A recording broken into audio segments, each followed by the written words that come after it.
Welcome, everybody, yet again to a more positive edition of the Blue Jays Center podcast, brought to you by the Sick Podcast Network. Another series win for the Blue Jays. Cavan Biggio gone. Manoah done for the season. We'll break it all down right now. Turn up your volume. Because you're about to listen to the Sick Podcast. Blue Jays Center. Bautista drives it deep left field, gone! The sickest Toronto Blue Jays podcast. It's gonna be sick. I'm James Price, along with Cole Whiston and Rob Pentelamon. And boys, I mean, it was a wild ride of a series, the last ever series at the Coliseum for the Blue Jays. And they won 2 of 3. Rob, you and I talked about it. At the very least, they needed to do that. Yep. And they did it in by the skin of their teeth, fellas. Cole, how we doing, pal? I haven't seen you in a while. Yeah, I got to be honest. We talked. I realized it was 12 games ago is when we last talked, I believe. And at that time, we said in that 12-game span, I said we needed to have a winning record in that 12 games. You even went a step further, said we need to be at 500 at the end of those 12 games. The Jays obviously sit here today 1 game below that 500 mark. So kind of in between in terms of positivity with this Toronto Blue Jays team. But when you look at the Oakland series, a few things come up, but one word comes up, and it's non-redeemable. You win the series in Oakland like you're supposed to, and albeit the cliche, they ask you how, or they don't ask you how, they ask you how many. That just doesn't ring true for this Toronto Blue Jays team, for this front office. You do need to change the philosophy of how we look at this team and the outlook of the actual production to actually make a change and to make a decision on where this team is going to be going forward. Maybe this upcoming schedule will make that decision for us. But in Oakland, despite the 2 wins, there wasn't a whole lot of positives, if we're being completely honest. Isaiah Kiner-Falefa has been one and continues to be one, so if you wanted to go somewhere, it's that. But other than that, it was kind of one of the quietest series wins in a while, I feel, for this team. Yeah, I think there's the more, like we talked about the sweep against the White Sox being ugly as hell. This is one of the more ugly series wins, Berto. I mean, how you feeling, pal? I won't completely agree with that last point. I do think that seeing Kevin Gausman and be it against this awful Oakland A's lineup, at least go out there and have a good game after that rough one against Baltimore. We talked on our last show. We've been concerned. We are concerned with Kevin Gausman. So, I mean, he couldn't have done much better than go out there and go 9 scoreless, 9 shutout for the first time in his career. So that's a good sign. Chris Bassett obviously did good against his former team there. And again, like you mentioned, non-redeemable. This is a bad lineup, a really bad Oakland A's lineup. They've been bad for a while. They can pitch a bit, but they can't hit at all. And the fact that you needed extra innings to win a series against them, it was ugly baseball, especially that first game. And maybe I'm a little biased because I didn't watch the Saturday game. I was working. So the only games I saw was the Friday and today, where even today, from the second inning to the 8th inning, you didn't have a single hit. They didn't have a base runner. You had one single. Didn't have a base runner, man. 5 straight innings against that pitcher? Come on. Yeah. From the second inning up until extra innings, they only had one single. That was the only base runner they had the whole game, if I'm not mistaken. So, it feels like we're ready for this team to just stop giving us hope. We're ready for this losing 6 of 7 so they can officially be knocked out, so we can stop having all this what seems to be false hope. But at the end of the day, they still did it. I said a lot last week. 4 in 3 week, I'll be very happy. It's a very realistic goal. They did it. Like you mentioned, they didn't ask how. They don't ask how. They ask how many, and they won. They won 4-3. They're only a game under 500. They're 2 games out of a playoff spot. They're like pretty much neck and neck with all the teams that are above them between the last wild card spots. So, I mean, it's not pretty, but they're there, man. But I'll say this, that's the funny thing is you look at it from a picture standpoint, and it's 1 game below 500, 2 games back of a playoff spot. That paints a picture of, oh, you're close. But it's like this team doesn't feel 2 games back. This team doesn't feel 1 game below 500. This team feels like we need to add 3 more Vladimir Guerrero Jr.'s to the lineup for it to be a competent staff and get us into the postseason comfortably. Yeah, 100%. Yeah, there's no takeaway that this is a great baseball team. I think if you have that takeaway, well, first of all, you're not watching the games. Like, it's obvious, just by watching. This is not. I mean, you had like the blowout losses and then a couple 1-run wins against the Orioles. I think that one way or another, though, if there is something to be redeemed, it'll come out in this gauntlet that we're going to talk about, this really rough schedule. But at the very least, for us as fans, for us as guys who create content, thank God that we at least have something to talk about, that these games still somewhat matter. You know what I mean? Right. They That's still true. somewhat matter. They're right there. I mean, they're a polarizing team, but at least we have an excuse to feel somewhat positive vibes. I mean, hey, they lose 6 of the next 7, we can have a conversation then. But at the very least, tomorrow's game's going to matter. We're coming up on second week of June, middle of June, and the games matter. So that's not something that we were saying almost a month ago. And this is what they wanted, right? They wanted more teams to feel like they're in it for most of the season. I mean, you're with adding all these extra wild card spots. I mean, it is a rock fight in both sides, in both leagues. Like, I'm curious. Although the National League is worse. The National League is worse. There's a team right now in the Chicago Cubs who are 32-34, and they are in a wild card spot. There is a team in the San Diego Padres who are a game under, and they have the second wild card spot. So I'm curious if you guys have it handy. How many games back would we be right now if it was the traditional playoff format from a few years ago? Well, if it's 2 wild card teams, it would be the Kansas City Royals, so 6.5 out. So we'd be 6.5 out. Yep. The difference in that one wild card spot in the American League is 4.5 games. Correct. Yeah. It's a rock fight for that last spot. Wow. The Twins. I mean, it has, Rob, the Twins don't even want that spot. Before today, they got shut out in back-to-back days by the Pirates. Like, this is what we're dealing with here. It's ugly. It is flat out ugly. And the fact that it has painful as they are to watch, and they have a shot here. It's kind of awful. Yeah, the third wild card. I mean, it's got its pros and cons for baseball. I mean, you have pros, and you have the Jays that are actively here. We still have a shot to make the playoffs, so we're still talking about that. That's why they play that. That's a pro. That gives teams like more hope. But at the same time, it also really like harms teams in the playoffs. I mean, you have the opportunity to have 2 bad teams go to the World Series, like what happened last year. Now both of them are under 500. No one even really cared when they were playing in the World Series. So I guess I don't know. I'm a little torn on the third wild card. I feel like I mean this is not a Blue Jays conversation. It's a baseball conversation. Yeah. But hey, at the very least, we're reaping the benefits from it. So that's all I can ask for as a Blue Jays fan. Last thing before you take this off, I just did a quick little look at the National League. Boys, there is 1, 2, 3, 4 teams tied for that last wild card spot in the National League. And the Padres are only half a game up on all of those teams. Like, it is a full-on rock fight. No one cares. It is bad baseball. And here's the good part, though. There'll be multiple bad teams in the playoffs this year. Here's the good part, though. With so many teams having a chance, that adds more list of contenders to the buyer's pool at the trade deadline. If the Blue Jays lose some games here against the good teams, like we probably think they will, they'll have more of a market for their guys. So at the very least, like we have that to look forward to as well. Yeah. No. And I had nothing to add. I was simply going to agree with Rob that I don't know where I sit on this third wild card. But obviously, previous to it existing, we were all like, this is brutal. You know, we play 162 games to win 92 and miss the playoffs. Like, that's awful. Why would we want that? Give more teams a chance. Get the smaller markets in there. And then, like Rob said, we saw it last year. Nobody cared. So I don't know where I sit yet. That was all I was going to add. Yeah. Now, boys, let's kind of ream back to this Oakland series a little bit more, because there's a lot of things that we can touch on. Like you mentioned, Rob, we talked about it last week about Cavan Biggio. I don't care about the other team out there. When you throw a 9-inning complete game shutout, I don't care who the hell you're playing. You could be playing a beer league team from down the street. That's a damn good thing to do, and he was awesome yesterday. That splitter was working, had tons of movement. It was a strike the ball splitter, which is where he's at his best. I thought he was awesome. Just carved them up like crazy. Looked fantastic. And am I still worried about him? Maybe a little bit less after that start, but definitely encouraging signs for a guy that we talked about last week is maybe age is starting to creep up to him. I know we haven't. I know we personally, me and you guys haven't spoken about this, but I can't believe you guys were actually having a conversation about being like, what do we mean by worried? Rob, 2 words. Oh, actually, not even 2 words. Baseball Savant, 2 words. Check the Baseball Savant page. Okay. It was glaring. There were 2 things in the red. Everything else was not great. Well, okay. Sounds good. Okay, so I feel you. Yep.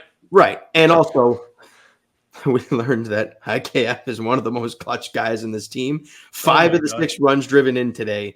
And he's just come up in big situations. The walk-off against the Orioles he had today. He's just been he's been on fire. I don't know how else to put it. Like, on fire. For his standards, he's on fire. For God's sakes, he has 1 less RBI than Bo Bichette. Like, that's where we're that's at. literally insane. That is insane to say out loud. And it's true. Yeah. It's crazy. But I will say this: despite the raw number production that he's put up, we talk about Baseball Savant all the time. I checked today, also doesn't look good. No, but that's like Right. no one is saying Isaiah Kiner for Love is a great player. I mean, like, Well, no, but I'm he's- saying that even what he's doing is still above his standards when you look at the Oh underlying. my God! numbers. Yes. Yeah. I mean, this is a guy who came in career 81 OPS plus. He's OPS plus well over 100. Yeah. So yeah, no, you've gotten way more than you could have expected from IKF, but that's good. I mean, yeah. I still think. I mean, you look at 2.1 WAR on Baseball Reference, 1.2 WAR on Fangraphs. He's been an above average everyday player. A team that just doesn't have as many of those. More than what we all could season ask long. for. Yep. Exactly. Yeah, no, I compare it kind of to the Kevin Kiermaier signing. I know Isaiah Kiner Fluff was not the rah guy that KK was last year. You know, kind of got into it with the fans, and he became a fan favorite in terms of like his personality, along complimenting his very good play. But with IKF, doesn't seem to be as much of a vocal guy in terms of that aspect. But the production you've gotten for the value, very similar, very high production, very good value so far in that contract. Sure. A contract that everybody, including all three of us, really didn't like coming into this season. I mean, so far, through 65 games, through 2.5 months, it's looking like Ross Atkins finally got something right. It's funny. It's funny, guys. Remember, we all heard, right? We hear the signing. We're all like, what are we talking about? And then you hear, oh, he's a great guy in the clubhouse. Oh, I just want to punch my phone, whatever device is on you. You want that thing gone because but tired of hearing that. Tired of hearing good clubhouse guy, and then but it also hasn't been contagious. Like I will say that if one of his attributes was a good clubhouse guy, nothing that he's done exceeding expectations has been contagious on this team. No, not at all. I mean, but it's nice to see. It really is. It is that seeing watching him from afar. I obviously played for the Yankees. And me like this guy's a meatball in the lineup. Like this guy's an idiot. He's an automatic out. Right? Might as well have a pitcher go in there more often than not. And to see him so far, again, it's the first week of June, not getting too hyped, but the production that you're getting in some of these pretty big moments, like I said, walking off an Orioles team, basically winning you a game today. Basically, that's it. You don't have IKF getting one of those hits. You lose this ball game, you lose this series, and it is Nightmare City, right? 100%. So he's been awesome. Well, even the walk-off, you want to talk about Nightmare City, we were going to go down 3-0 against the Baltimore Orioles in our own building if he doesn't hit a walk-off home run there. Right. This is back-to-back series with IKF coming up in nightmare scenarios. Yeah. And he's come through. He's come through, guys. It is incredible. It really is. Now, as much as we can sit here and talk about this A's series like we just won the damn World Series, we're not doing that anymore. We're done. I was going to give you a perfect segue. Yeah. Let's give you a perfect segue, Pricey. I was going to say, IKF coming through. He's not the guy that's looking for a strike three down the plate with the game on the line. Well, speaking of buddy that's going to be watching that thing somewhere else, Cavan Biggio, after all these years, I wouldn't say shockingly, but it was rude when we have this banner coming up. That was rude. I could not resist. It was right on a silver platter for me. I had to knock them. I had to knock the middle slider that Vladdy couldn't. I was going to say, Rob, you got 93 down the middle and you swung at it, bud. All right. No, regardless though, Cavan Biggio, obviously, if you haven't heard, DFA'd by the Blue Jays, and to make room for Spencer Horwitz, who played in the final 2 games of this series. And it's a wild one, boys. As much as we've all talked about it, right? We've all talked about letting Cavan Biggio go or send him down or all this and that. Didn't think would actually happen. And then I think it was because of service time. He has the choice, and he chose to not. And he got DFA'd, and that was it for him as a Toronto Blue Jay. He'll land somewhere else. We all know that. But I think for all of us Toronto Blue Jay fans, thank you, Cavan, for everything you did and all the great, we all know the picture, right? The New Hampshire Fisher Cats picture with all three, him, Bo, and Vlad. And obviously didn't live up to the hype, but regardless, thank you for your time, Cavan. If you guys want to say anything else, go for it. Yeah. I do actually. Before you go there, Professor, I've talked bad about Cavan Biggio. It's all in good fun. In reality, for a 4th-round pick, a guy who came up at 24 years old, I mean, he was, a productive major league player over the course of his Blue Jays career. Obviously, coming up, he had some really impressive moments through the first couple of seasons in 19 and 2020, the shortened season.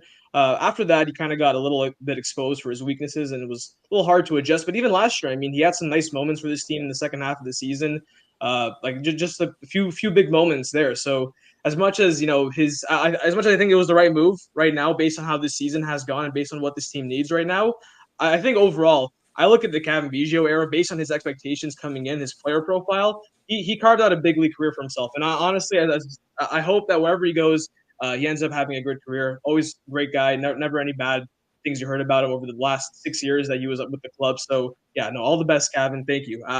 That joke was a cheap shot earlier. I admit it. In reality, yes, I'm thankful for Cavan Biggio. Yeah, I want to piggyback off that as well. I think that this move will, in all likelihood, I think, look a lot like the Rowdy Tellez move, where if he gets an everyday spot on a team like Oakland, Chicago, whatever, even if it's a contender, I think if he gets an everyday spot, he probably will be a productive at-bat. I think he'll be, Isaiah kind of Falefa, to put it in a nice comparison like we did to start this segment. But I also want to say, in terms of, the quote-unquote homegrown talent, somebody that the Jays drafted and brought up to the big leagues, in terms of those guys that reside on this team right now, he was one of the most productive of those guys. He's been one of the best of the Ross Atkins front office in drafting guys and bringing them up to the big league club. He's been one of the better guys. So, albeit he doesn't fit on this current roster, like Rob said, he does deserve his flowers in terms of the production that he had when it comes to the Ross Atkins front office. So I think I agree with all of you guys. I want to thank you, Biggio, being up here with this team for the last 6 years and not having any bad publicity. In fact, not one of us would ever come out here and say that you weren't out there trying your hardest. You didn't do what the team asked you to do. You've done that. You've done that, and then some. You could argue you haven't been treated completely fairly by this front office and this coaching staff. So I hope you do get an everyday spot elsewhere. The last thing I want to touch on with the Biggio, are you guys shocked it was him? Like, all the talk about Daniel Vogelback and how even Ernie Clement, for that matter, was another option that could have gone down because obviously being a right-handed bat, they make that a thing. The fact that it was Cavan, the guy, like you mentioned, Cole, like you both mentioned it, really like homegrown guy, come through the minor leagues, drafted by this organization, and the fact that it's him over those two guys, that's, I think, for me, the one part that was a little bit shocking. I wasn't shocked about him actually, getting let go just for the fact that he hadn't been very good. Right. But I was shocked he was the first one of basically those three guys. Yeah. No, I completely agree. I think that even just you look at it from a simple roster construction, outside of the fact that I'm sure, yes, we're all going to sit here and acknowledge that when it comes down to it, Daniel Vogelbach offers more pop, and that's what this team needs. I think when you look at a complete ball player value standpoint, I think having Biggio on this team over Vogelbach actually did make more sense, especially when you're bringing up a guy like Horwitz, who is really limited when it comes to his position versatility. I was surprised at that move. I think maybe what happened, and the reason why Cavan Biggio chose to be DFA'd rather than just be sent down to the minors, I think kind of answers that question for me. I think they had this conversation, and had Cavan just been willing to go down to the minors, maybe a different move happens. But with him basically admitting with the team that he also was kind of done with this franchise, I think that's what kind of made the decision. I think it was more the Blue Jays doing Cavan the favor rather than it was the Jays choosing Cavan over Daniel Vogelbach. Yeah. I would actually not agree with that. In my opinion, I said that I think getting rid of like DFA and Cavan Biggio was the right move. I didn't think they would do it because I know how much they love obviously positional versatility, and knowing Ross Atkins, how you mentioned earlier, Biggio was one of the more successful draft selections of their tenure. I mean, that's not really. I mean, that is compliment to Cavan Biggio for making us. But it's not the bar's not very high. Yeah, that's more of an indictment on Ross Atkins, and that's why I thought that they would hold on to him. But I in terms of the actual strategic move, no, I agree. I thought it was the right move. I think Cavan Biggio just doesn't offer you a whole lot. I mean, positional versatility, I hear that. You have three guys on the roster who can play second base. IKF, Clement, David Schneider, three other guys who can play left field. I mean, it just doesn't really seem like he added a ton of value. Doesn't add value with the bat. Obviously, we know the joke, he's scared to swing the bat. In terms of speed, Ernie Clement offers you better than that. Daniel Vogelbach offers you more with the power. Yep. I mean, so to me, like you look at it that way, it didn't really seem like Cavan Biggio had much of a role on this roster. So I thought it was the right move. I think that having Daniel Vogelbach on the bench as a pinch hitter and or be your DH when you've gotten horrible production from the DH spot. I know we tried Daniel Vogelbach hitting cleanup back-to-back days, and it didn't work, so we scrapped that plan. I still feel like the power threat is there, and it just I felt like it was just time to move on. And like you mentioned that last point, Blue Jays doing Cavan a favor. Yeah, I mean, I would agree with that. I think that maybe there is a team out there who's willing to give him an everyday role. I mean, look at Santiago Espinal. They made that same decision in spring training, and he ended up getting a look with the Reds. So I think that's better for Cavan to go out there and play somewhere on a big league roster, getting big league paychecks rather than going to Buffalo. So no, I thought from a baseball, it was the right move. So here's my thing and why I said this. When you look at it between him and Daniel Vogelbach and the offensive upside that Daniel Vogelbach provides you, he's been worse than Biggio and the small sample size that they've both had this year, except one guy. This year, though. I mean, what? I think it's over a longer sample Yeah. size than that. I think it's more like you give Vogel, like we've trust me, we've been beat to death with the Vogelbach Cavan Biggio with the pop. Cavan Biggio has as an OPS plus in the 80s since 2020. Like he doesn't add value offensively. Like I'm sorry, but even in the role that we've given Daniel Vogelbach, he's provided less than that. We asked him to be a cleanup hitter, though. Yeah, minimized role exactly. Yeah, like no, I agree. No, to me, it's not worth it. Positional versatility is not worth it. It's not worth a roster spot. But I'm saying that in 2024 they're offering the same offensive output. But it's a small sample size, man. Yeah, no, we got to be able to pick and choose, Prof. Come on. Okay, so from a guy who's not on the roster, okay, Robbie, you want to go somewhere else? No. I was gonna say, got to play with 2 outs in the 9th inning. I want the guy who's not going to strike out look. I'm sorry. I want the guy who has a chance to get an extra base in hit. The bat, maybe. Not go up there and pray that pitcher throws 4 wide ones. All right, let's stop. Let's get off this subject, boys. From one guy who's gone to one guy, who's gone for the season at least. Alek Manoah, boys, done for the season. We all kind of had this one coming, right? He went for the second opinion, and we're all like, it doesn't look very good. And it's done. He's done for the year. And of course, I had the tweet up, and now Twitter crashes on me. So there goes that. But Keegan Matheson tweeted out that it hasn't been confirmed Tommy John.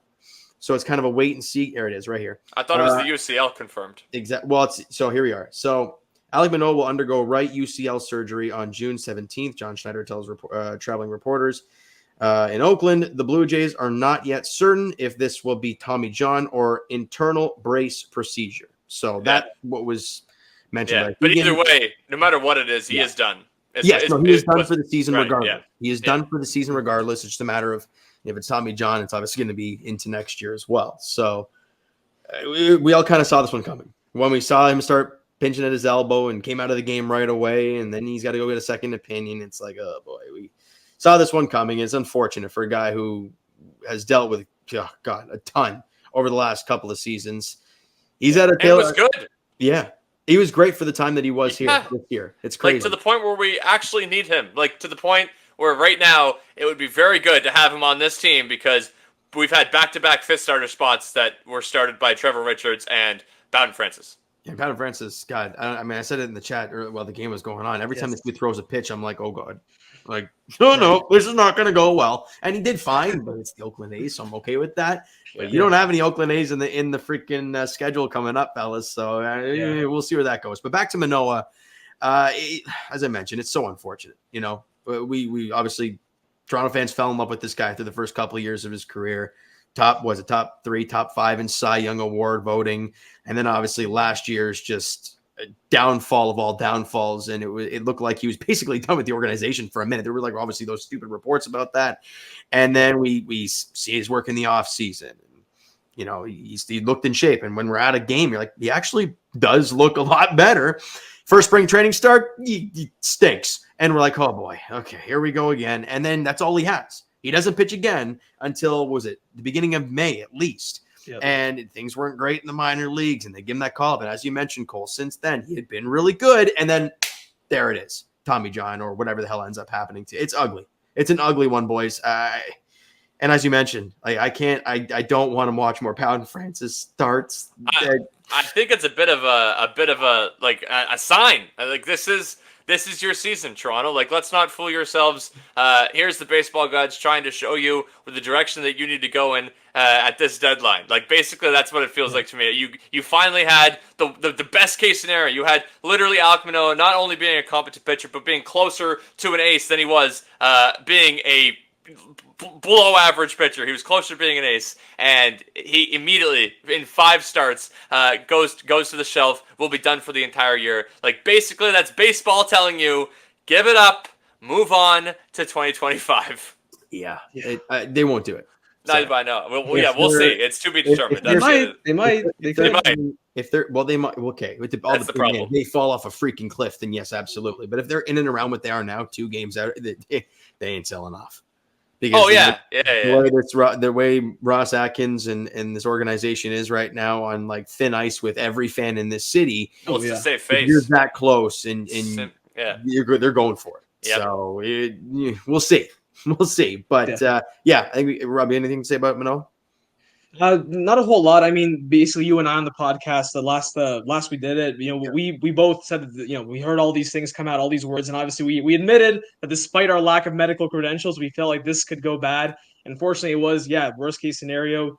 We already kind of did eulogize him in preparation, bracing ourselves for the worst. So we said all there needs to be said. And then in terms of the strategic for this baseball team, it's going to be so rough. And Bowden Francis, credit to him, did good today. Did have some moments, but the confidence level is still very low with him. And I just wonder how they're going to navigate through that 5th roster spot. And it more so got me thinking just how embarrassing it is for a team that runs this kind of payroll to have 4 starters, 2 relievers, and an awful offense. That's it. That's all you have to hold your hat on with the amount of money you've invested in this roster. And anyways, just speaks to the job Ross Atkins has done and why his job's on the line. And hopefully they can find a way to live above water without him, but it's going to be really tough. The rotation is what's going to carry this team. And now that you only have 4 guys, 1 injury, that's it.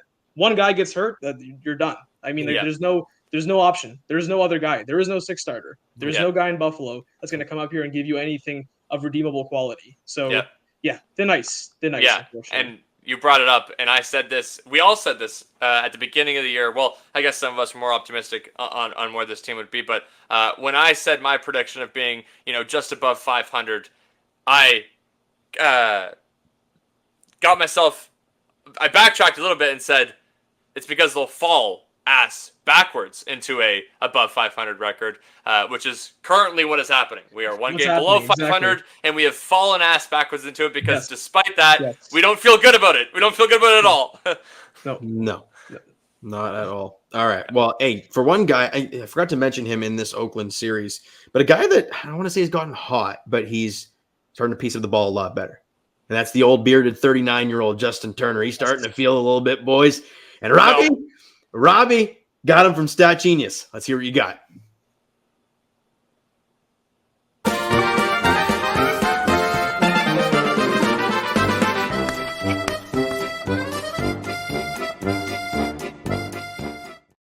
Love that music. It's just a precursor to my time to shine. Anyways, folks, you mentioned Justin Turner.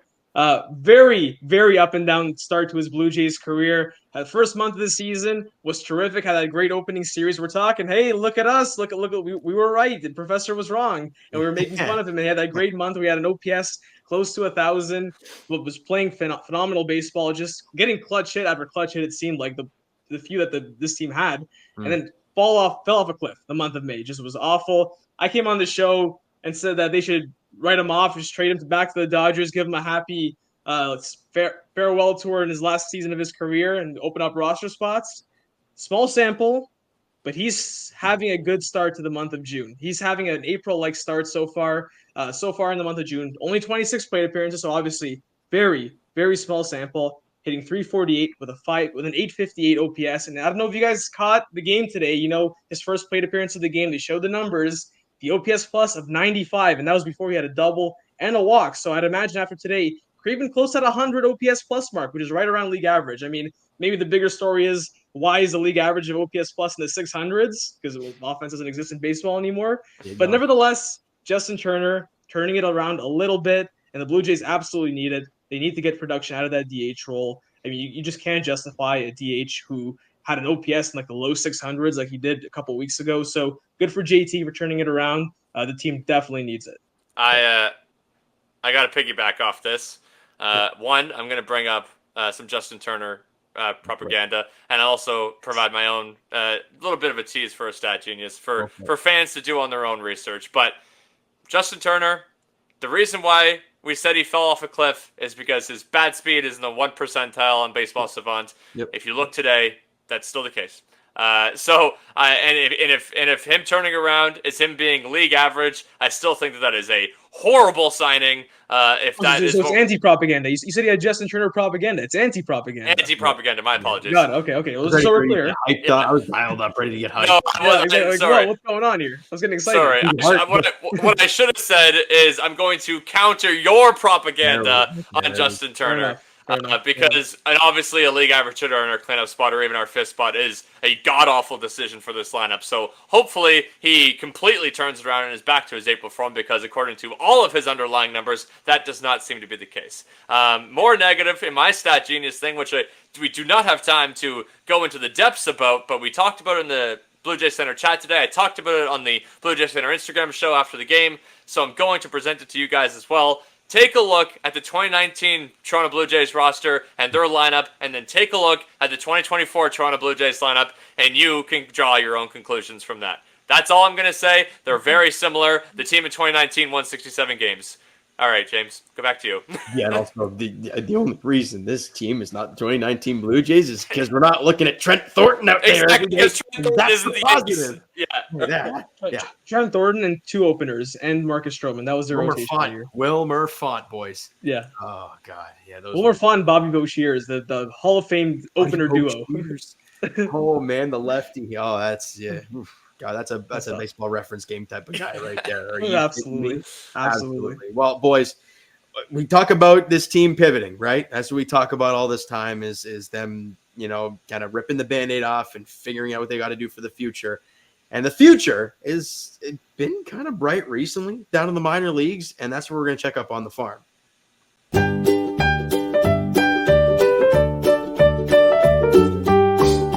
All right, so the running joke that we have on here all the time is that, your top 5 prospects aren't playing baseball. And it's still kind of correct. However, Ricky Tiedemann threw a live BP, 2-inning live BP on Friday. It was Arden Zwelling who tweeted that out. So that's a positive sign moving forward. Hopefully he'll get in some games and, work his way back to actually pitching and not freaking hurt himself again. So that's a great positive. Obviously, we've been sitting here for quite a while just waiting for Ricky Tiedemann update, and we finally got something. So that's great news. And Aurelvis Martinez, we talked about it last time, Rob, how his numbers in the last month or 10 games or whatever it was we looked at, they were bad. They were really, really bad. But he's flipped the switch now. He has back-to-back multi-hit games. He's got hits in 4 straight. And in those 4 games, 1 strikeout. So that's something to keep an eye on, a couple extra base hits to go along with that. So is it the sign of turn the corner, or is it just he's kind of hitting another hot stretch? I don't know. We'll see. But Adam Macko, and I know Keegan Macko figured this out as well. Yeah. We talked. Yeah, it's funny. Was it earlier this season? I can't remember if I mentioned that he might have been the big piece in the Teoscar Hernandez. Yeah. After all of this, he has been elite with the New Hampshire Fisher Cats this season. He has 6 consecutive starts of 3 runs or less, and again, one of those he allowed 3 runs. The rest were 2 or less. He has been elite down there in New Hampshire. Obviously, a left-handed starting pitcher. Him and Swanson were the 2 guys acquired in the Teoscar Hernandez deal, if people don't remember. He looks good. He looks good, boys, and he's kind of knocking on the door. Maybe they'll be teammates in Buffalo soon. Yeah. No, they should be. They absolutely should be. Yeah. And the last guy that I have on here is somebody that has not been talked about for quite a while. Not one of the top 30 prospects or anything, but had a obviously BJC legend, I guess. Eric Pardinho, obviously former top draft pick. He was he might have been their number 1 draft pick or usually high in the pipelines. He was usually one to top 5 for quite a while. Then Tommy John hit him, and he had other issues and injury after injury after injury. I got his stats up here. This dude before last season had never pitched more than 18 ball games, right? And last year, coming back from all these injuries, he only pitched 35 last season. So it's just and it was out of the bullpen, and the numbers weren't great. And it's, obviously coming back from injuries, it's hard to find your footing mid-season. But this year, with the New Hampshire Fisher Cats coming out of the bullpen, it's in the area of a buck 14, and in 23 2/3 innings pitched. Oh, this updated, which right after I wrote all this, 32 strikeouts, boys, in 23 innings. He has a batting average against him, a buck 51, a whip of under 1. He's been great and healthy. So something I wanted to bring up here, just for the fact that I know we've talked about Berdino quite often. Well, I'll wait until his 18-game sample because I pitch 18 games in my men's league. Sure. So hopefully hopefully he can go past the 18-game sample this year. Well, after he came back from his injury last season, he's been strictly out of the bullpen. Ended the season healthy. Started this year healthy. He's not a starting pitcher anymore. So maybe that's the sign of things to come for him. But very, very positive sign there. So. I don't know. I mean, Rob, I think were you on there when I talked to him? No, it was Luis probably. Luis, yes. Yeah, I remember that show. That was from 3 years ago. That was that. I remember. I'm happy that he's doing better. I haven't heard about him in the Blue Jays org for a while. I remember him being a top prospect. One thing I did want to talk about, Relvis Martinez, and not to make Professor be the anti-propaganda guy again, but I remember last show we talked about there's the article that showed like how his transition to the big leagues might be tougher. Yeah. I mean, Cole, you're the one who brought that up to me, and I was wondering if you could shed some light on that because I remember Pricey asked me about it, and I wasn't quite sure exactly what it was. I didn't want to misquote anything, but now that you obviously read the article, you were able to shed some light on that. I think we're both very curious. It might not come down. Relvis Martinez could very well hit 50 home runs in AAA this year, and it might not matter. He is a below-average defender in AAA, and that is quite literally what the Jays have basically admitted that is keeping him from being in the majors. If they can't trust him in the field with this current roster construction, he doesn't have a spot on this team. It's basically where we sit with him right now, and they don't want to rush him. And then there's obviously the streaks. Like you can't be like Spencer Horwitz started the year, I think for 1 week or 2 weeks he had a 700 OPS. Since that point, Spencer Horwitz had been lights out. Probably the best eye in AAA, and that's why he got his call to the majors. And same with Addison Barger. He was up there right near the 1,000 OPS when he got his call to the majors. So Relvis Martinez basically will need to be Barry Bonds in AAA if he's going to get a call to the majors for it to overdo the fact that he can't play defense at an average level. That's all they're asking for, and that's his biggest flaw right now. No, but didn't you say there's something about his bat path, his swing path, or something that wouldn't translate to major league pitching? I remember you telling me something about that. That I don't remember as vividly, but what I will say is this. That would check out for a guy that has the streaks that he's currently having. It would check out that if his bat path is inconsistent, that he's going to have these roller coaster rides of streaks. So if he was bad for an entire month, which we all know he was, and he was obviously super hot at the start of the season, is starting to turn around again, that does paint the picture of an inconsistent swing. We also know that he's not going to be, brought up to be a DH. Well, exactly. That's the whole point about this. They need him to get better defensively to even sniff a call up to the big leagues because you're not going to Daniel Vogel. Well, you're not calling him up to replace. But here's the other thing too. The other thing, and this is part of the business, especially when it comes to this team, falling ass backwards into a 500 spot at the deadline. If they're at 500 at the deadline and Relvis Martinez looks like a blue chip prospect in AAA, then all of a sudden he is a trade piece at that deadline for you to get a major league piece that you actually believe in. When your front office can move off of a guy that you haven't trusted in AAA despite the offensive numbers. So if you can keep him there and he can limit his defensive liability and he can increase his offensive production and be more consistent, then all of a sudden you have this really cool guy in AAA that can be a big trade piece for you if you're actually trying to add in a contending year. I will say one more thing too. The Ricky Tiedemann point. The spot's open, buddy. It's yours to take. If you're healthy and you have a pulse in Buffalo, you're getting that call, man. You're getting that call. You look at this stretch coming up. I mean, Bowden Francis' next start. It's on the off day. So by the way, I'm not sure there's any conversation about this. They have to skip him on the off day. They have to go with everyone regular rest. I get it's an off day. You can't afford to have him start many games. I mean, and again, it sucks to pile on him because credit to him, he pitched 4 scoreless innings today. Yeah, we're all honest with ourselves. He's not a viable solution long term. So Ricky Tiedemann, get healthy, man. Yeah. Because the spot's yours. Your big league dream can be realized. I talked to you earlier this year. You were excited for it, so here we go. Here's your chance. Yeah, and you get and Robbie made a good point there. Like on that landing on the off day, do you want Bowden Francis to go up against the best offense in baseball in the Cleveland Guardians, who average the most runs per game in all of baseball? Yeah, I'm good. I'm good. Thanks. Just chalk up the L. Chalk up the L at that point. I'd rather not see Ricky Tiedemann get his first start in the big leagues against them. You just skip him. Go everyone on regular rest. Yeah, and here's the thing. Like, I don't know if it still holds true. I haven't kept up with Cleveland this year, but I assume it still holds true because I can't think of anybody on that team that would be changing this philosophy. They're not a team that strikes out. So on top of being the best offense in baseball, they also Ball in put the play. ball in play and they do not swing and whiff, which means you can't leave the ball over the plate, which is what Bowden Francis has done. Yep, absolutely. I mean, they're top. What are they? Basically top 10 in every offensive category except for batting average, which are you guys love that. Oh, one. okay. It's good. Oh, I love it. I love it. They're Love it. 16th Love in all of the. baseball.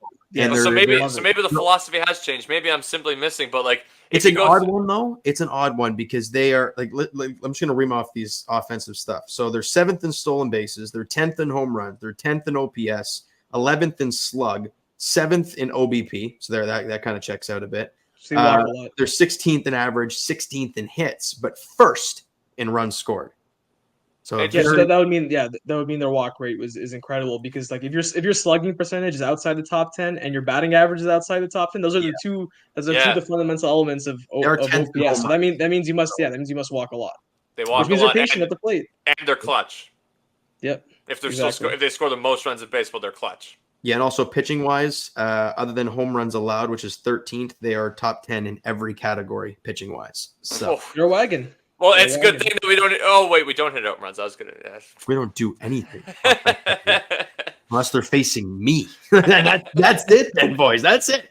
All right. So we've already kind of teased it. We're already getting into it already. Let's get into this absolute gauntlet of a schedule that we got going on here. Starting tomorrow night in Milwaukee against the Brewers. Jose Barrios is getting the ball for the Jays at 8:10 first pitch. I'm just going to ream off the teams. We've done it before, but now But we're here we are. Yeah, we're here. Yep.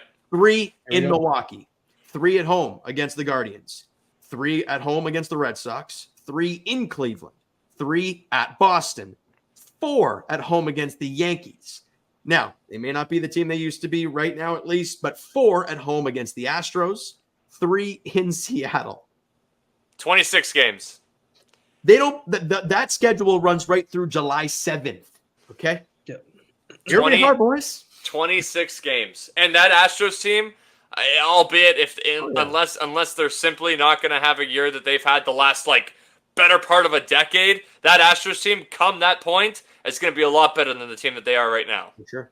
They have now, by all means, their pitching staff has been depleted, and at some point the stockpile just doesn't exist anymore. So maybe by that time they'll still have bad starting pitching, but that offense is certainly nothing to play with. Yeah, I know it's a very large sample, but 26 games. I don't want to say expectations, but what do you need to see? I mean, Well, for starters, what I will say is that there's nowhere to hide. I mean, No. this Blue Jays team, like we mentioned earlier in the podcast, you're right there. You're a game under 500. You're 2 out of a playoff spot. You're very much right in the mix. Your playoff hopes that you had at the beginning of the year, they're right there. They're right there for the taking. You mentioned Pricey. There's not the Twins, the team you have to catch up. They just lost 5 in a row and got shut out twice by the Pirates. So it's not like they're necessarily a world beater.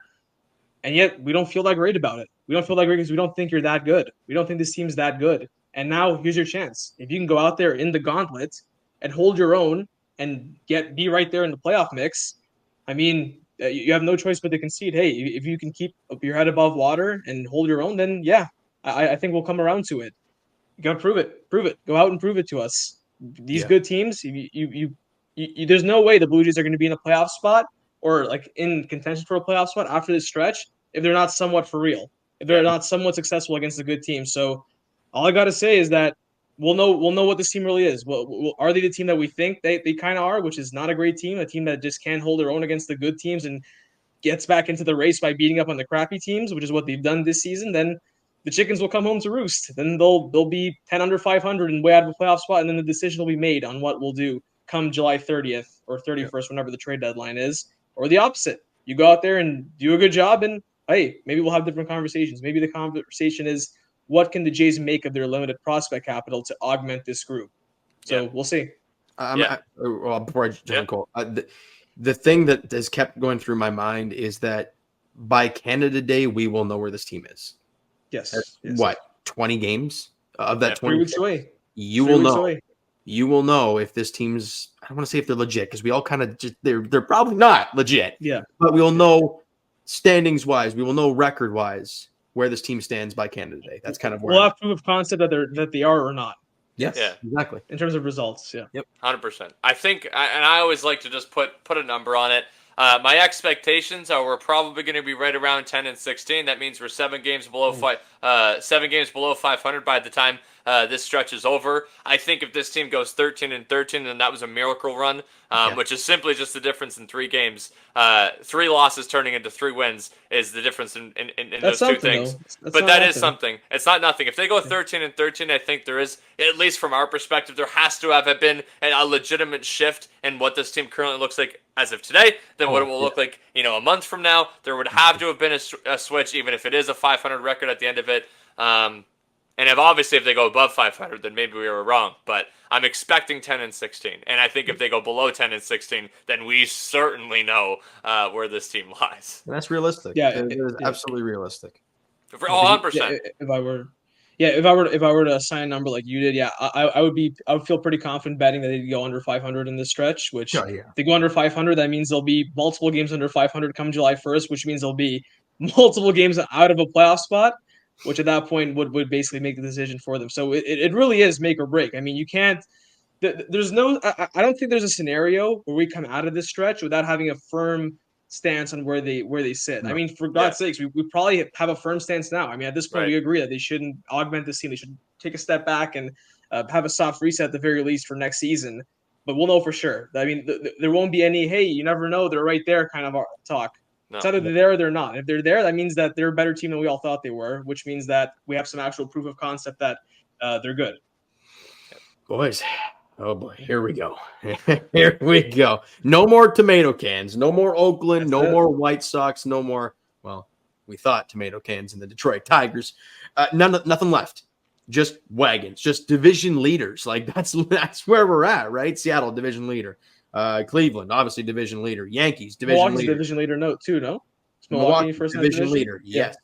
And I don't care what the record says and how I usually feel about them. The Red Sox are the Red Sox. They will be frisky. It's an interdivisional series. It's going to be a fight. It is going to be a wild 26 games, boys. And the next time we'll be on will be Thursday, which will be the end. Yeah, an off day. So we'll see how this first 3 games go of this 26 gamer. Boys, anything else you want to touch on? Thank God Jose Barrios is starting tomorrow. Facts. Yes. All right.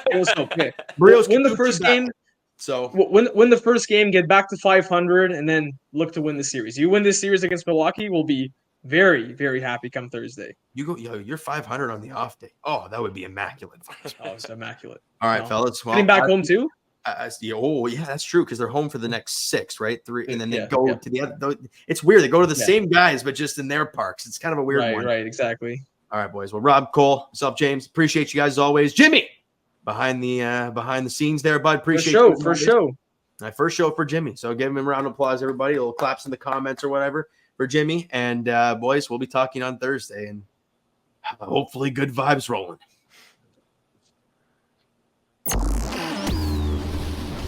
And that's a wrap. Hope you don't miss us too much until next time. Follow the Sick Podcast Blue Jays Center on YouTube, Google Play, and Apple Podcasts.